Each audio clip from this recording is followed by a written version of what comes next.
வணக்கம். இன்னைக்கு நம்ம பார்க்க போகிற ரெசிபி சோள மாவு தேங்காய் பிஸ்கெட்.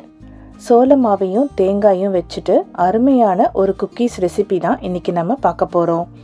இது ரொம்பவே க்ரன்ச்சியாக இருக்கும், ரொம்ப ஆரோக்கியமானதும் கூட, செய்யறதும் ரொம்ப ஈஸி. வாங்க இனி இதை நம்ம எப்படி செய்யறதுன்னு பார்க்கலாம். இது செய்ய தேவையான பொருட்கள்: சோள மாவு 1 கப், உலர்ந்த தேங்காய் துருவல் 1/2 கப், வெண்ணெய் 1/2 கப், பொடித்த சர்க்கரை 1/2 கப், ஏலக்காய் தூள் 1/4 டீஸ்பூன். ஒரு மிக்சிங் பவுலில் 1/2 கப் பட்டரையும் பவுடர்ட் சுகரையும் ஒன்றா சேர்த்துக்கோங்க. இதை நம்ம நல்லா பீட் பண்ணி எடுத்துக்கணும். நான் இங்கே எலக்ட்ரிக் பீட்டர் யூஸ் பண்ணியிருக்கேன். ஸோ 2லேருந்து 3 நிமிஷம் பீட் பண்ணி எடுத்துக்கோங்க. உங்ககிட்ட எலக்ட்ரிக் பீட்டர் இல்லைன்னா நார்மல் விஸ்கை வச்சுட்டு ஒரு 5லேருந்து 6 நிமிஷம் பீட் பண்ணிங்கன்னா கரெக்டாக இருக்கும். இது ரெண்டும் நல்லா ஒன்றா கலந்து வெண்ணெய் லைட்டாக கலர் மாறி வர வரைக்கும் இதை நம்ம பீட் பண்ணி எடுத்துக்கலாம். அப்பப்போ சைடில் இருக்கிறதெல்லாம் இந்த மாதிரி நல்லா ஸ்க்ரேப் பண்ணி விட்டுட்டு பீட் பண்ணி எடுத்துக்கோங்க. இந்த அளவுக்கு நல்ல சாஃப்டாக ஃப்ளஃபியாக வர அளவுக்கு நம்ம பீட் பண்ணி எடுத்துக்கலாம். இந்த ஸ்டேஜில் 1 கப் அளவுக்கு சோள மாவையும் 1/2 கப் அளவுக்கு டெசிகேட்டட் கோகோனட்டையும் சேர்த்துக்கோங்க.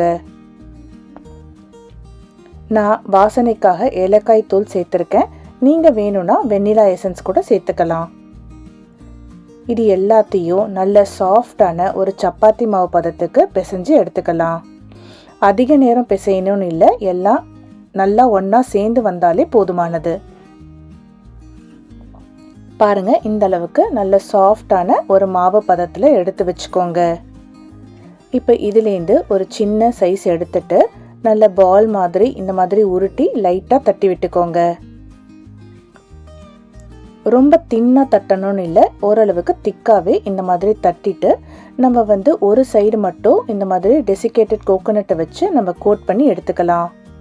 இந்த ஸ்டெப் ஆப்ஷனல் தான், ஆனால் ஃப்ளேவர் பார்த்தீங்கன்னா ரொம்பவே நல்லாயிருக்கும். அதே மாதிரி எல்லா குக்கீஸையும் நம்ம ரெடி பண்ணிக்கலாம். இப்போது இதை நம்ம பேக் பண்ணி எடுத்துக்கணும். நம்ம அவனை ப்ரீஹீட் பண்ணுற வரைக்கும் இதை நம்ம ஃப்ரிட்ஜில் வச்சு எடுத்துக்கலாம். ஒரு 15 மினிட்ஸ் ஃப்ரிட்ஜில் வச்சுட்டு இதை பேக் பண்ணி எடுத்துக்கோங்க.